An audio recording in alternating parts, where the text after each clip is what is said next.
Hello students, আজকে আমরা class 8-এর কষে দেখি 10.2-এর 6 এবং তার পরের অঙ্কগুলোকে সমাধান করব। ঠিক আছে, তো আজকের এই ভিডিওতে আমরা 6 নম্বর 7 নম্বর অঙ্ক পর্যন্ত সমাধান করব। তো চলো শুরু করি। প্রথমে দেখো 6 নম্বর অঙ্কটি। 6 নম্বর অঙ্কটিতে কি বলছে? 6 নম্বর অঙ্কটিতে বলছে যে একটি কারখানায় 5 অশ্ব ক্ষমতা ও 3 অশ্ব ক্ষমতার দুটি মোটর আছে। 5 অশ্ব ক্ষমতার মোটরটি 8 ঘন্টা চালালে 20 একক বিদ্যুৎ খরচ হয়। তো 3 অশ্ব ক্ষমতার মোটরটি 10 ঘন্টা চালালে কত একক বিদ্যুৎ খরচ হবে? রৈখিক পদ্ধতিতে হিসাব করে লিখি। তো প্রথমে আমরা কি করব? প্রথমে আমরা এই বিষয়গুলো লিখে নেব, যে কি কি বিষয় এখানে দেওয়া আছে সেই বিষয়গুলো আমরা লিখে নেব, এবং যে বিষয়টা আমাকে বার করতে বলছে সেটা হচ্ছে আমি সবার শেষে অর্থাৎ ডান দিকে লিখবো। দেখো এখানে আমাদেরকে কি বার করতে বলছে? এখানে আমাদেরকে কত বিদ্যুৎ খরচ হয় সেটা বার করতে বলছে। যে বিদ্যুৎ খরচটা যেটা আছে সেটা হচ্ছে আমরা সবার ডান দিকে লিখবো, ঠিক না? সবার শেষে ডান দিকে লিখবো, ঠিক আছে? তো চলো শুরু করি। তাহলে দেখো প্রথমে আমরা আমাদের ডায়লগটি লিখে ফেলি। ডায়লগটি কি? ডায়লগটি হচ্ছে গণিতের ভাষায় সমস্যাটি হলো।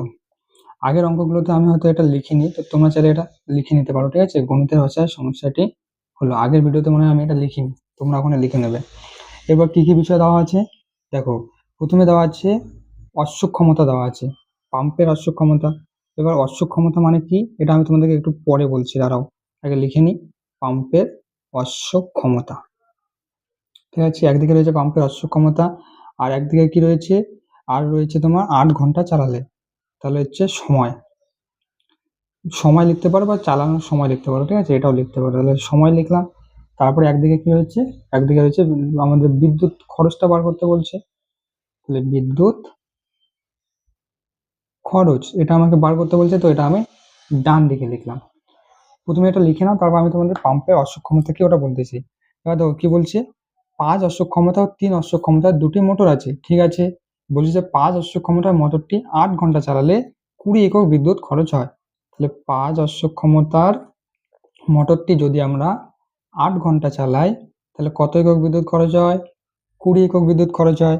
এবার বলছে 3 অশ্ব ক্ষমতার মোটরটি 10 ঘন্টা চালালে কত একক বিদ্যুৎ খরচ হবে? তো রয়েছে পদ্ধতি হিসাব করে লিখি।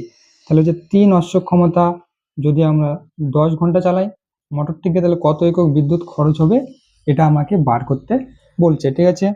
তো এবার চলো, এবার দেখো এটা কি করে করব। প্রথমে হচ্ছে আমি এটার সঙ্গে এটার সম্পর্ক বার করব, তারপর এটার সঙ্গে এটা সম্পর্ক বার করব, ঠিক আছে? তাহলে চলো প্রথমে লিখে ফেলো। এক্ষেত্রে 1 নম্বরে কি? পাম্পের অশ্ব ক্ষমতা আর বিদ্যুৎ খরচের সম্পর্ক বার করব। এবার দেখো অশ্ব ক্ষমতা মানে কি? অশ্ব ক্ষমতা মানে হচ্ছে একটা পাম্প মানে কত স্পিডে সে জল তুলতে পারে। পাম্প মানে তো জানো, পাম্প মানে কি? পাম্প মানে হচ্ছে মোটর, ঠিক আছে? মোটরগুলোকে বলে পাম্প। তো পাম্পের অশ্ব ক্ষমতা মানে হচ্ছে মোটরটা কত স্পিডে জল তুলতে পারে। কত স্পিডে মোটরটা জল তুলতে পারে সেটা কি বলে? অশ্ব ক্ষমতা। যে মোটর যত স্পিডে জল তুলতে পারবে তার অশ্ব ক্ষমতা তত বেশি। তাহলে এবার তোমরা বলো যে পাম্পের স্পিড যত বেশি হবে মানে অশ্ব ক্ষমতা তত বেশি হবে, তাহলে বিদ্যুৎ তত কম খরচ হবে না বেশি খরচ হবে? বলো। এবার দেখো পাম্পের হচ্ছে ক্ষমতা বেশি, সে হচ্ছে বেশি স্পিডে সে জল বার করে। তাহলে এবার সে যত স্পিডে বার করবে তত তার তেল কি হবে? বেশি লাগবে না? তেমনি মানে সে বিদ্যুৎটা বেশি নেবে। মানে দেখো যেগুলো মানে মেশিন হচ্ছে তেল দিয়ে চলে। এবার তুমি বলো যে মেশিনের পাওয়ার যত বেশি মানে যে মেশিন যত স্পিডে জল তুলবে সে বেশি তত বেশি তেল নেবে। তাহলে এবার যে মোটর যত বেশি জল তুলবে মানে যত বেশি স্পিডে জল তুলবে তার বিদ্যুৎ খরচ তত কি হবে? বেশি হবে না কম হবে? নিশ্চয়ই বেশি হবে, তাই না? তাহলে এবার এটা বেশি হলে এটাও বেশি হয়। এবার অশ্ব ক্ষমতা যদি কম হয় মানে স্পিড যদি কম হয় তাহলে বিদ্যুতের খরচও কম হবে। তাহলে এটা বাড়লে এটাও বাড়ে, এটা কমলে এটাও কমে। তাহলে এটা কোন সম্পর্ক? সরল সম্পর্ক। তাহলে এটা হচ্ছে সরল সম্পর্ক, তাই না? তাহলে সরল সম্পর্ক। তাহলে এটা হচ্ছে সরল সম্পর্ক। তাহলে তোমরা এখানে লিখে ফেলো যে পাম্পের অশ্ব ক্ষমতা ও বিদ্যুৎ খরচ কি সম্পর্ক আছে? সরল সমানুপাতে আছে, ঠিক আছে? সরল সমানুপাতে আছে। ডারি। এবার 2 নম্বরটা করো। 2 নম্বরে কি? সময়ের সঙ্গে বিদ্যুৎ খরচ। এবার বলো তো তুমি যখন ঘরে ফ্যান জ্বালাও বা লাইট জ্বালাও, তুমি যদি একটা ফ্যান যদি তুমি 2 ঘন্টা চালাও তাহলে বেশি বিদ্যুৎ খরচ হবে, নাকি যদি তুমি 4 ঘন্টা চালাও তাহলে বেশি বিদ্যুৎ খরচ হবে? নিশ্চয়ই তুমি যত বেশি চালাবে তত বেশি খরচ হবে বিদ্যুৎ। তাহলে একটা মোটরকে তুমি যত বেশি সময় ধরে চালাবে বিদ্যুৎ তত বেশি খরচ হবে, তাই না? তাহলে এবার হচ্ছে মোটরটা যত সময় বেশি চলবে বিদ্যুৎ তত বেশি খরচ হবে, আর যত কম সময় চলবে তত বিদ্যুৎ কম খরচ হবে। তাহলে এটা কোন সম্পর্কে আছে? এটা হচ্ছে তোমার সরল সম্পর্কে আছে, তাই না? এখানে দুটাই সরল সম্পর্কে আছে। তাহলে তোমরা লিখে ফেলো যে মোটর চালানোর সময় বা পাম্পের সময় লিখতে পারো, তাই না? যে পাম্পের বা পাম্প চালানোর সময় লিখো, চালানোর সময় ও বিদ্যুৎ খরচ কি সমানুপাতে আছে? সরল সমানুপাতে আছে, সমানুপাতে আছে, ঠিক আছে? আমি এখানে যেগুলো লিখছি না তোমরা এগুলো লিখবে না, আমি জাস্ট তোমাদেরকে বোঝানোর জন্য লিখেছি। তো তোমরা চাইলে লিখতেও পারো খাতায় নোট করার জন্য, কিন্তু পরীক্ষায় লিখবে না, ঠিক আছে? এমনি খাতায় লিখতে পারো যাতে পরে তুমি খাতাটা দেখে বুঝতে পারো। এবার দেখো, এবার আমাকে কি বার করতে বলছে? এটা আমাকে বার করতে বলছে কত বিদ্যুৎ খরচ হবে। তাহলে আমি এখন বার করি এটা। সুতরাং নির্ণেয় বিদ্যুৎ বিদ্যুৎ খরচ খরচ সমান সমান কত? আমি কি বলছি, এখানে যেটা থাকবে ওটাকে প্রথমে লিখবো, তারপর গুণ করব। কি গুণ করব? এটাকে গুণ করব। এবার এটাকে যখন আমরা গুণ করব তখন আমরা দেখবো যে এটার সঙ্গে এটা সরল সম্পর্কে আছে নাকি ব্যস্ত সম্পর্কে আছে। যদি সরল সম্পর্কে থাকে তাহলে হচ্ছে নিচ থেকে উপরের দিকে, মানে নিচেরটা উপরে যাবে আর উপরেরটা নিচে যাবে। তাহলে এটা কি সম্পর্কে আছে? এটার সঙ্গে সরল সম্পর্কে আছে। তাহলে এটা হচ্ছে 3টা উপরে যাবে আর 5টা নিচে যাবে। যদি ব্যস্ত সম্পর্ক থাকতো তাহলে 5টা উপরে যেত, 3টা নিচে আসতো। এরপরে কি করব? গুণ। কাকে গুণ করব? এটাকে গুণ করব। এবার দেখো, সময় আর বিদ্যুৎ কোন সম্পর্কে আছে? সরল সম্পর্কে আছে। তার মানে কোনটা উপরে হবে? 8 উপরে হবে না 10 উপরে হবে? 10 উপরে হবে, কারণ সরল সম্পর্কে আছে। আর সরল সম্পর্কে থাকলে নিচেরটা উপরে যায়, উপরেরটা নিচে আসে। তাহলে নিচে 10 আছে, 10টাকে আমি উপরে লিখলাম, বাই এটা উপরে 8 আছে, 8টাকে আমি নিচে লিখলাম, হয়ে গেল। এবার তোমরা এটাকে কাটাকাটি করো, তাই না? এবার তোমরা সবাই এটাকে কাটাকাটি করতে পারো, আমি জানি। 5 দুগুণ 10 করো, এবার 2 দিয়ে কাটাকাটি করো। 10 দুগুণ 20, 4 দুগুণ 8, 2 দিয়ে 2 দুগুণ 4, 5 দিয়ে 5 দুগুণ 10। তাহলে কত অ্যান্সার আসলো? তাহলে অ্যান্সার আসলো 3 আর 5 15। তাহলে হচ্ছে 15 একক, তাই না? 15 অ্যান্সার আসলো। তার মানে তুমি 3 ঘন্টার পাম্প, মানে 3 অশ্ব ক্ষমতার পাম্পটাকে যদি তুমি 10 ঘন্টা চালাও তাহলে কত বিল আসবে? তাহলে তোমার বিদ্যুৎ খরচ হবে 15 একক, ঠিক আছে? তুমি না এখানে এককগুলো লিখে তো, এগুলো লিখলে ভালো হয়। ঘন্টা আর এখানে হচ্ছে একক, ঠিক আছে? তাহলে এবার তোমরা উত্তরটা লিখে ফেলো। সুতরাং 3 অশ্ব ক্ষমতা সম্পন্ন পাম্পটি 10 ঘন্টা চালালে কত একক বিদ্যুৎ খরচ হবে? 15 একক বিদ্যুৎ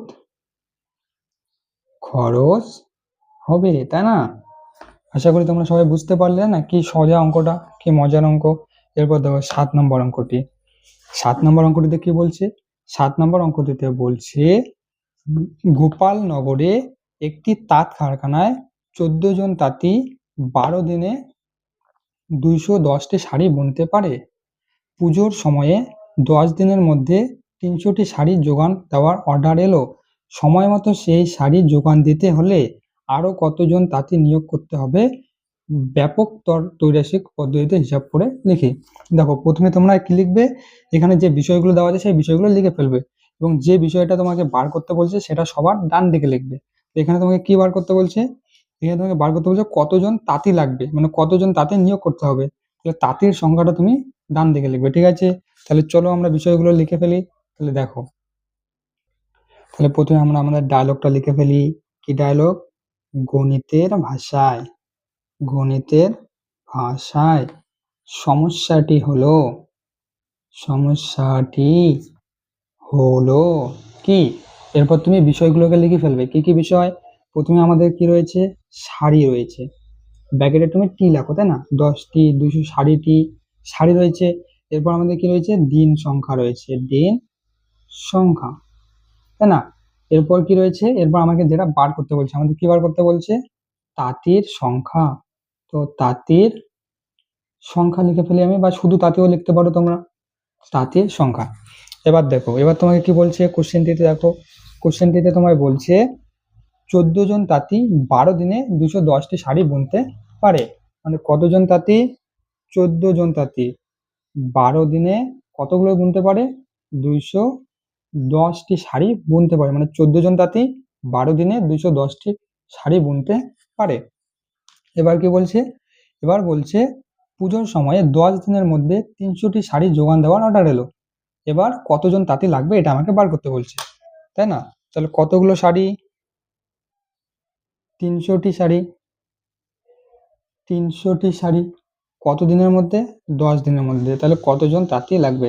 তোমরা দেখো এখানে আমি একটা না ভুল করেছি, কি ভুল, 210টা তো শাড়ি, তাই না? তো 210টা শাড়ির জায়গায় আমি তাঁতি লিখে ফেলছি। 210টি শাড়ি কতদিন, কতজন তাঁতি, 14 জন। এটা তোমরা ঠিক করে নাও। 210টা শাড়ি 12 দিনে 14 জন তাঁতি বুনতে পারে। তাহলে এবার 300টি শাড়ি 10 দিনে, 10 দিনে যদি বুনতে হয় তাহলে আমাকে কতজন তাঁতি লাগবে এটা আমাকে বার করতে বলছে। তাহলে আমরা কি করব, আমরা প্রথমে হচ্ছে এটার সঙ্গে এটার সম্পর্ক বার করব, তারপর এটার সঙ্গে এটার সম্পর্ক বার করব। তাহলে চলো তোমরা লিখে ফেলো। এক্ষেত্রে 1 নম্বরে কি, এবার দেখো মনে করো দিন সংখ্যা নেই। এবার বলো তো শাড়ি যত বেশি হবে তাঁতি তত বেশি লাগবে না কম লাগবে, বলো?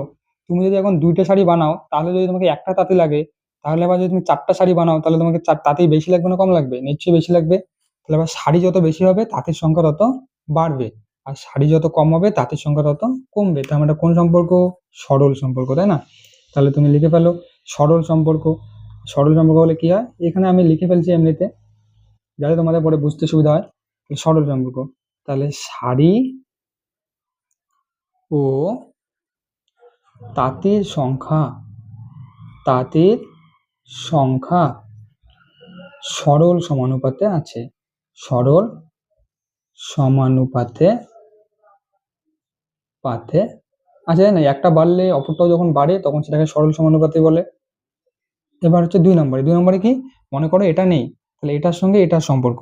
তাহলে বলো এটার সঙ্গে এটার কি সম্পর্ক রয়েছে, দিন সংখ্যার সঙ্গে তাঁতির সংখ্যা। এবার দেখো দিন যত বেশি হবে তাঁতির সংখ্যা তত কি হবে, কম লাগবে না বেশি লাগবে?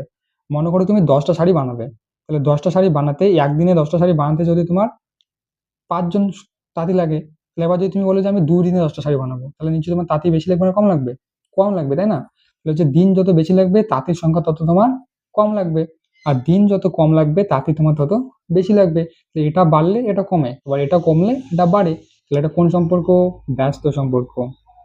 তাহলে তুমি লিখে ফেলো দিন সংখ্যা ও তাঁতির সংখ্যা কোন সমানুপাতে আছে, ব্যস্ত সমানুপাতে আছে, তাই না? ব্যস্ত সমানুপাতে আছে। এবার দেখো, এবার তোমাকে এটা বার করতে বলছে, তাহলে এবার তুমি এটা বার করে ফেলো। কি করে বার করবে তোমরা জানো, তোমরা লিখে ফেলো নির্ণেয়, নির্ণেয় তাঁতির সংখ্যা সমান সমান কত, কি করে বার করতে হয়, এই যে এখানে যেটা থাকে এটাকে এখানে লিখে ফেলবে, তারপর কি করবে, গুণ করবে। কাকে গুণ করবে, এই যে এটাকে গুণ করবে। এবার দেখো তো এটার সঙ্গে এটা কোন সম্পর্কে আছে, সরল সম্পর্কে আছে। তাহলে সরল সম্পর্কে থাকলে কি হয়, নিচেরটা উপরে যায় উপরেরটা নিচে যায়। তো সরল সম্পর্কে আছে তার মানে 300টা উপরে যাবে, নিচে কত হবে, নিচে হবে 210, কারণ 210টা উপরে আছে। এবার গুণ, এবার কাকে গুণ করবে, এটাকে গুণ করবে। এবার দেখো দিন সংখ্যা তাঁতির সংখ্যা কিন্তু কোন সম্পর্কে আছে, ব্যস্ত সম্পর্কে আছে, তাই না? ব্যস্ত সমানুপাতি। তাহলে ব্যস্ত সমানুপাতি হলে কি হয়, উপরেরটা উপরেই থাকে নিচেরটা নিচেই থাকে। তাহলে উপরে কত আছে, উপরে আছে 12, এই যে 12 আছে উপরে, 12 লিখলাম, তারপরে 10 আছে, 10টাকে নিচে লিখলাম, ঠিক আছে? এবার তোমরা কাটাকাটি করো, এখানকার শূন্য এখানকার শূন্য কাটাই দিলাম, এখানকার একটা শূন্য এখানকার একটা শূন্য কেটে দিলাম, তারপরে কি হলো দেখো 21 থাকলো।